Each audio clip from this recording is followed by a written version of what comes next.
Yes, right. Exactly. Okay.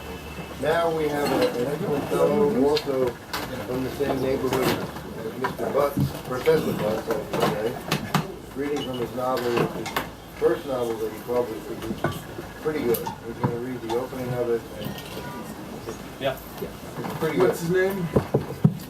Scott Yeah, Thompson. I am Scott Thompson. This is Scott my Thompson. first book. Came out a couple of years ago, Young Men Shall See. The next book will come out in 2015, so it's a good bit different, really. This book kind of explored growing up in the South after integration. It seemed like there were dozens of movies and books that talked about, you know, the 60s and the 50s and all the struggles, but what happened after that? After the war was over and everybody was put together, how do we deal with that? How do we adjust? And that's kind of what happened with our generation, the kids who were born in, you know, 70, 72. We were kind of tossed all together and supposed to just, okay, now everything's great, let's be happy. And there was this weird, awkward silence that kind of happened in the South.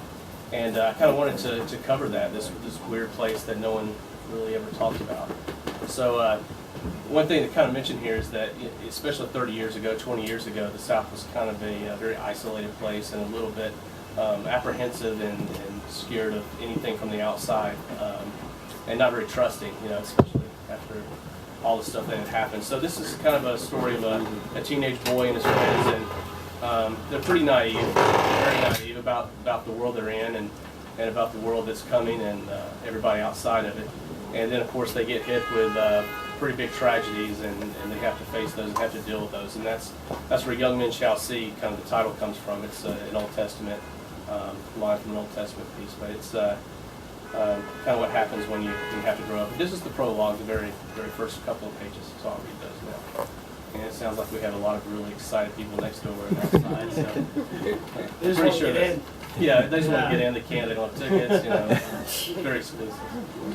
But here's the prologue. I grew up in a place missed by time.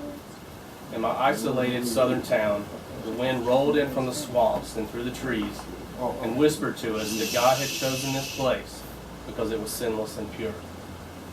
My home of River Falls, in Georgia, was wrapped in a curve in the Wahoo River, some miles south of Atlanta. It was southern, but the label meant nothing as I knew nothing else.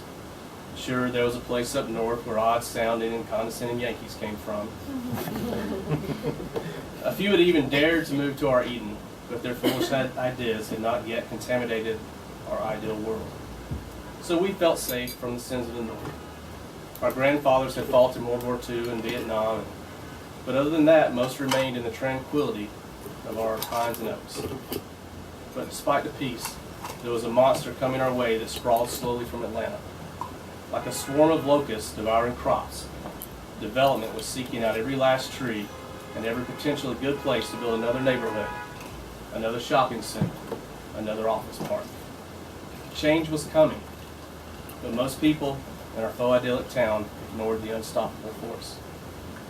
When we became teenagers, boredom grew like a moth in a cocoon fighting to escape, and the peace created by our parents became a prison.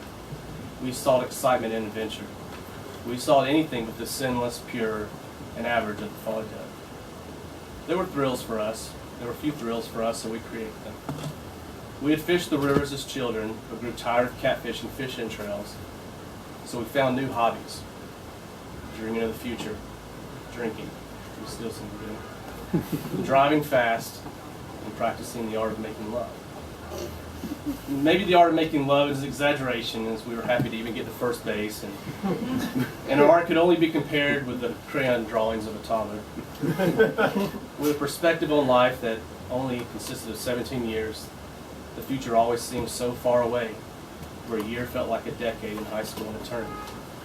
Yet, despite our eternity, we chose not to waste a moment.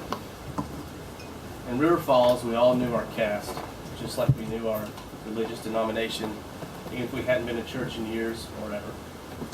River Falls was a place full of privileged kids who took their mother's last name as their first, so that no one would ever mistake where they came from, as if their mother's name had lasting importance. There were others of this breed that simply invented names so odd and ludicrous that no one would ever copy them, ensured they would stand out among the common. Names of total gibberish that looked good on a business sign but sounded senseless elsewhere. ensuring that they would never function in another society with the dying one of their great-great-grandfathers. A society created with Negroes, white trash, and the farming community bowed down to Southern aristocracy. As strong as these castes were, there were no laws and there were no rules to enforce them. And these unwritten and unsaid rules were starting to be broken. We no longer bow down to them. We are often reminded of our place below them, even as the social classes crumble. My resentment toward the old aristocracy and their silly names may have tipped you off, but I was not among the elite of River Falls, nor was I among the poor, despite the scar of poverty that remained with my parents who had clawed their way from the gutters. I belonged somewhere in the middle. I experienced life in a place that was safe from the vices of the wealthy and safe from the pains of poverty. My place in the middle was sought by many, but it was a place that weighed like a chain of boredom on my soul. As the 1980s came to a close, so did my boyhood. I united with a band of friends who were struggling, as I was, to break the bonds of boredom, childhood, and place. We sought to break the weight of our past while trying to protect our idyllic world. We fought ourselves more than we fought others. We fought in a revolution, side by side. So for love.